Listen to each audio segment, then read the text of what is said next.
ఉమ్మడి ఆంధ్రప్రదేశ్ విభజనపై ఎంపీ తేజస్వి వ్యాఖ్యలను లోక్సభ రికార్డుల నుంచి తొలగించేలా చొరవ తీసుకోవాలని ఏపీ ముఖ్యమంత్రి చంద్రబాబుకు మంత్రి పొన్నం ప్రభాకర్ లేఖ రాశారు. విభజన జరిగి 10 ఏళ్లు గడిచినా పార్లమెంట్లో అనుచిత వ్యాఖ్యలు చేయడం రెండు రాష్ట్రాలకు మంచిది కాదని వివరించారు. ఈ వ్యాఖ్యలు ప్రజల మధ్య విద్వేషాలు రగిలించేలా ఉన్నాయన్నారు. ఎన్డీఏ కూటమి సీనియర్ నేతగా చొరవ తీసుకుని మరే ఎంపీ రాష్ట్ర విభజనపై అనుచిత వ్యాఖ్యలు చేయకుండా కట్టడి చేయాలని చంద్రబాబుకి విజ్ఞప్తి చేశారు.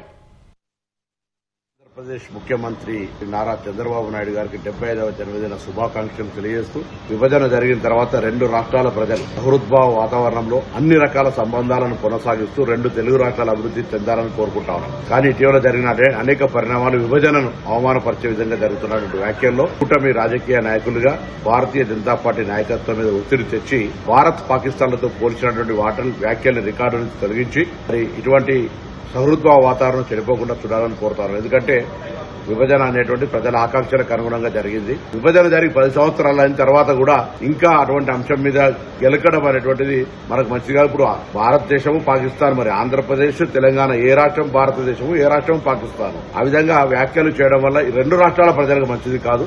కాబట్టి పెద్దలు సీనియర్ నాయకులు మీరు తప్పకుండా ఈ అటువంటి వ్యాఖ్యల వల్ల రెండు రాష్ట్రాల ప్రజలకు రెండు రాష్ట్రాల మధ్య సంబంధాలకు ఇబ్బంది కలగకుండా ఉండే విధంగా ఆ వ్యాఖ్యల్ని పార్లమెంట్ రికార్డులను తొలగించే విధంగా చొరవ తీసుకోవాలని నేను గౌరవ ముఖ్యమంత్రిగా మీకు కోరుతా ఉన్నాను.